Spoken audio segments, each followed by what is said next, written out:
ये कहानी है एक बारिश की रात की, जब एक गर्मी की रात में आसमान से बौछारें गिरने लगी। गांव के एक छोटे से बंगले में एक परिवार रहता था। उस परिवार में एक बुढ़िया दादी और उसके 3 पोते पोतियां रहते थे। बारिश के जोर के साथ साथ एक भयानक आवाज सुनाई देने लगी। बुढ़िया दादी डर के मारे थरथराने लगी और अपने पोतों को बताया, ये आवाज कहाँ से आ रही है? इस बारिश की रात में भूतों की उत्पत्ति होती है, हमें सतर्क रहना चाहिए। बुढ़िया दादी और उसके पोते पोतियां एक साथ एक कमरे में इकट्ठा हो गए।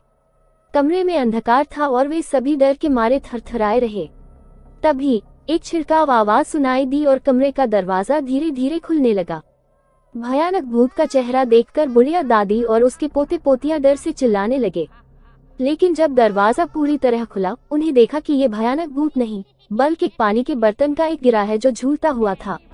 ये वाक्य सुनते ही बुढ़िया दादी और उसके पोते पोतियां हंसने लगे। वे समझ गए कि यह सब सिर्फ बारिश की आवाज और भयानक दृश्यों का एक मजाक था। बुढ़िया दादी ने सबको गले लगाया और कहा, बच्चों, हमें डरने की कोई जरूरत नहीं है, ये सब एक मजाक था। बारिश की रातों में हमें अपनी मनोरंजन के साथ साथ दूसरों को डराना नहीं चाहिए। इस कहानी से हमें ये सीख मिलती है कि हमें अपनी भयंकरता के परिणामों को समझना चाहिए और दूसरों को डर का मजाक नहीं उड़ाना चाहिए। बुढ़िया दादी ने ये समझाया कि आपातकाल में भी हमें स्थिर रहना चाहिए और बारिश की रातों को खुशी से बिताना चाहिए।